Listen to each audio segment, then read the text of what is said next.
दोस्तों आज मैं आपको सिखाऊंगा पावर बीआई में सम एक्स का डेक्स फंक्शन कैसे यूज़ करते हैं। आपको सम एक्स का डेक्स फंक्शन सिखाने के लिए मैंने एक डमी डेटा बनाया है जिसमें एक प्रोडक्ट कोड है, क्वांटिटी है और प्राइस है। सबसे पहले इसको क्लोज एंड अप्लाई करते हैं।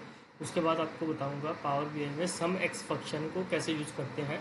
सम एक्स डेक्स फंक्शन बहुत ही पावरफुल डेक्स फंक्शन है और बहुत बार ये आपके डेली लाइफ में काम आता है। अब जब भी एक रियल वर्ल्ड में पावर बीआई पे कोई भी आप रिपोर्ट बनाते हैं। सबसे पहले डेटा लोड हो जाने देते हैं। तो अभी हमारे पास दोस्तों डेटा लोड हो चुका है। अब हम चलते हैं टेबल व्यू में। मैं आपको दोनों तरीक़ों से यूज़ करके दिखाऊंगा सम एक्स फंक्शन को यूज़ कैसे करते हैं। ये देखिए यहाँ पे सबसे पहले हम डेटा लोड हो जाने देते हैं। ये देखिए, ये देख सकते हैं आप, यहाँ पे हमारा डेटा लोड हो चुका है। एक हम सबसे पहले बनाएंगे हम मेज़र सम एक्स फंक्शन का। यहाँ पे मैं न्यू मेज़र पे क्लिक करता हूँ और एक विंडो ओपन होगा। उसके बाद हम यहाँ पे लिखेंगे सम एक्स फंक्शन।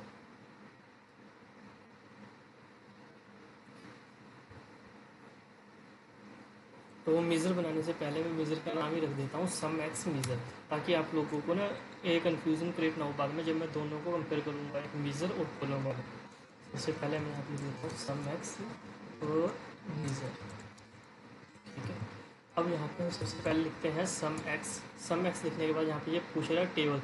अब जिस टेबल में आपको वो बनाना है तो यहाँ पे वो टेबल आपको सिलेक्ट करनी है। हमारे वाले केस में यहाँ पे टेबल का नाम है डेटा, तो यहाँ पे मैं डेटा सेलेक्ट करता हूँ, डेटा। उसके बाद मैंने टैप किया, यहाँ पे आ जाएगा कोमा। कोमा के बाद पूछ रहा है एक्सप्रेशन। एक्सप्रेशन आप कुछ भी दे सकते हैं, फिल्टर दे सकते हैं, मल्टीप्लाई दे सकते हैं, कुछ भी दे सकते हैं। एक्सप्रेशन में अब मैं क्या करूँगा, क्वांटिटी मल्टीप्लाई बाय प्राइस। तो इससे क्या होगा, हमारा रेवेन्यू आ जाएगा,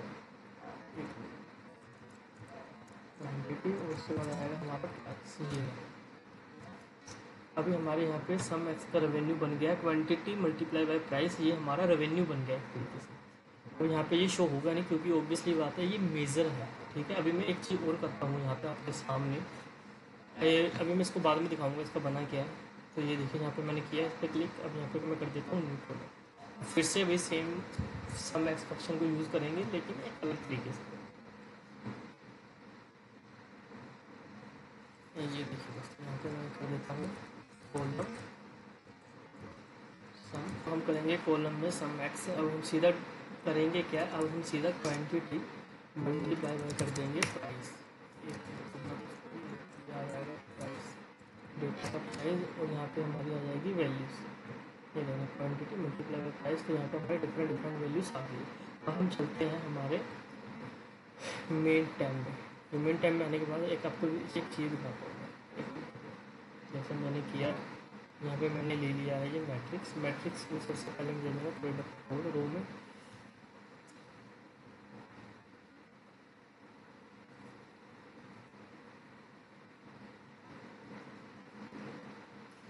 ये आ गया हमारा दोस्तों प्रोडक्ट कोड। अब इसी प्रोडक्ट कोड को मैं साथ में इस पर लूँगा जो मैंने मेज़र बनाया था सम एक्स का, वो जिसको हम रेवेन्यू बोलते हैं, सेल्स मल्टीप्लाई बाय क्वांटिटी, और साथ में वो कॉलम वाला जो कॉलम में हमने सेम कैलकुलेशन करी। तो अब दोस्तों देखो आंसर तो हमारा सेम ही आ रहा है ना। तो आप बोलोगे कि हमको सम एक्स का क्यों यूज़ करना है, सम एक्स का क्या यूज़ करने का फ़ायदा ना, और या फिर एक कॉलम ही हम यूज़ कर सकते हैं तो कॉलम का यूज़ कर लेते हैं तो हमको सम एक्स का क्या फ़ायदा। मतलब दोनों के केसेस में आप सोच सकते हो ना दोनों में फ़र्क क्या है। तो मैं दोनों में फ़र्क आपको समझाता हूँ वन बाई वन करके। वैसे अभी तो डेटा छोटा है, लेकिन आप कभी भी बड़े डेटा पे काम कर रहे हैं तो जो मेज़र है ना, मेज़र ये हमेशा ही ज़्यादा स्ट्रॉन्ग और पावरफुल माना जाता है डेटा की स्पीड को, एक्यूरेसी को बढ़ाने के लिए। अगर आपके पास कॉलम का यूज़ नहीं है, जो कॉलम का यूज़ क्या है वो मैं आपको बाद में बताऊँगा। कॉलम का यूज़ नहीं है आपको, तो आप मेज़र का यूज़ 100% करें, क्योंकि मेज़र से आपके डेटा की स्पीड बढ़ती है, आपका विजुअलाइजेशन की स्पीड बढ़ती है फिल्टरिंग में। अब रही बात कॉलम की, अब मान लीजिए कॉलम आपको फ़िल्टर लगाना, आपके पास कुछ ऐसा डेटा है जिसमें मान लीजिए आपको फ़िल्टर लगाना, लेकिन अगर आप सिर्फ मेज़र यूज़ करेंगे तो आप कॉलम में, यहाँ पे आप कॉलम में फ़िल्टर लगा सकते हैं। कॉलम का सबसे बड़ा यूज़ करने का फ़ायदा ये है, यहाँ पे हम फ़िल्टर लगा सकते हैं। अगेन डिपेंड करता है आपको यूजेस क्या है आपके डेटा को लेकर।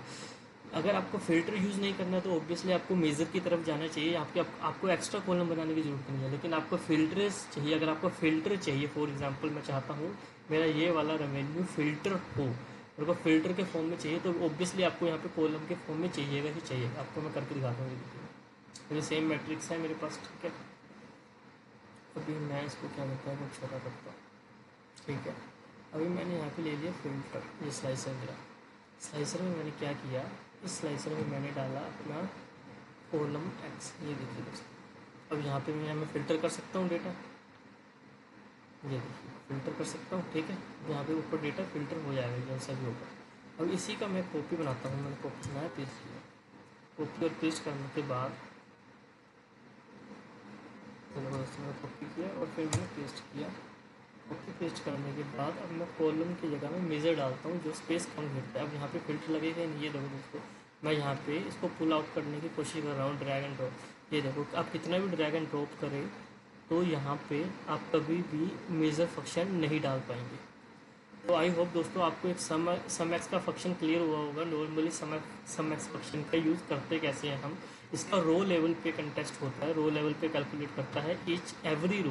अगर आपको कभी भी एवरी रो काउंट करनी है विदाउट एनी एक कॉलम की विड्थ, तो आप मेजर यूज़ कर सकते हैं। लेकिन आपको वही वैल्यूज़ आपको ऐसे फिल्टर के फॉर्म में यूज़ करनी है तो आप यहाँ पे कॉलम के रूप में वो यूज़ कर सकते हैं।